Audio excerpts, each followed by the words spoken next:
Namaste, beautiful yogis. Today we're doing a 5-minute pelvic and hip realignment that you can add at the end of any other class, or you can do just by itself. It is appropriate for any time in your life, but also it's very good to perform during pregnancy so that you keep this area nice and healthy. Alright, you will need for this class some form of a strap. If you have a yoga strap, that will work. Otherwise, you can probably figure something out around the house that will work as a strap, and a yoga block.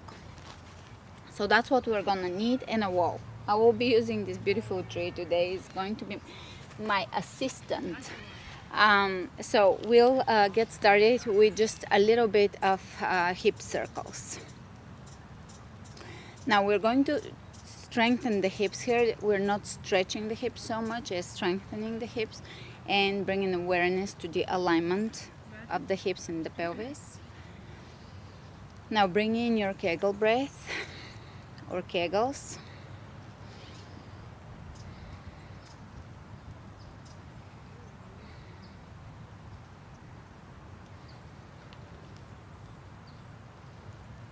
Alright, from here we're going to take a partial lunge to the side, right, come back to the center, partial lunge to the left. Come back to the center, partial lunge, press the right knee back, right hip back, step back, partial lunge, step back. Keep the belly working. So basically have that contraction. If you are pregnant, I have core exercises for women. Definitely check those out so you know how exactly to keep that transverse abdominis engaged. If you're not pregnant, of course, you know how to engage your core muscles. A few more of those. And we'll take a nice plie.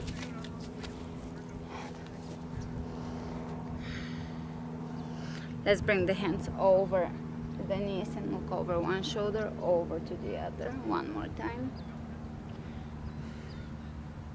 Excellent. Now we'll do one of the most important things for realigning the hips, and especially if you have back pain,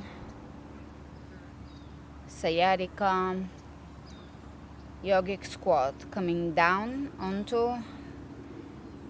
into a squat, having the heels back and down. So basically we're using gravity here to realign the tailbone and the hips. If you bring your hands in prayer, elbows will press your knees out to open them a little more. Now if you cannot squat like this with your heels on the ground, you will just grab onto something and squat and have something hold you. That will work as well.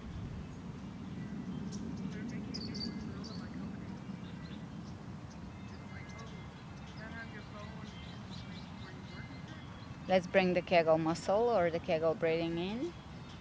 Mula Bandha.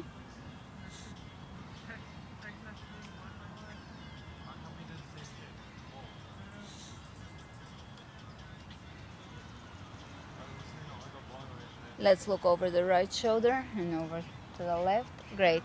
Let's slowly come up, and now we'll get to the fun part.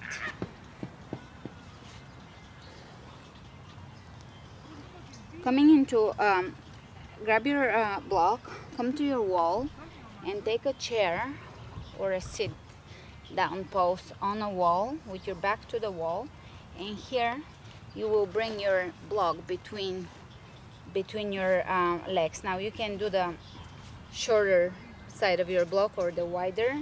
I would do the shorter for myself because that brings my hips at around hip width apart. And I'm going to sit down, press my lower back into the wall and squeeze. Chest open, squeezing here, release, squeeze and hold. Release, squeeze, release, squeeze, and really hold that squeeze. Release, squeeze, good. Place the block down and we'll bring the strap in. Place the strap around your knees, and now we're going to press out. Press out. So the knees are pressing into the strap, which is allowing you to work on your strength and alignment. This is aligning your hips. All right, block between the legs. Let's see if I can place it now with the strap. Now squeeze. So from here we're gonna alternate. Press out into your strap and really feel how your hips here are working, doing the work. And now press into your block. Really press into your block. Use your adductors. We're using the adductors to really press into the block. Press out, and now we're using the abductors, the hips. Press in and hold. Let's count. 1, 2, 3, 4, 5. Press out. For count of 5. 1, 2, 3, 4, 5. Let's press it back in. 1, 2, 3, 4, 5, and out. 1, 2, 3, 4, 5. In. 1, 2, 3, 4, 5. Last one. Press it out. And we can come out of this. Take the strap out, and we'll do a knee to hands, only if that feels good. Anything we're doing today has to feel good. Now we can stretch the quadriceps. I mainly wanted to work on stability and strength, so the stretches are not necessary, but they can feel good. And this session is done for today. If you feel like you could repeat it one more time, go ahead and do that. Push play again and do the whole sequence. It's a quick sequence. Do it twice and you're done for today. Your hips should feel a lot better and your tailbone should feel better. In general, this is really good for aligning the hips and the pelvis. So thanks for joining me today. Namaste.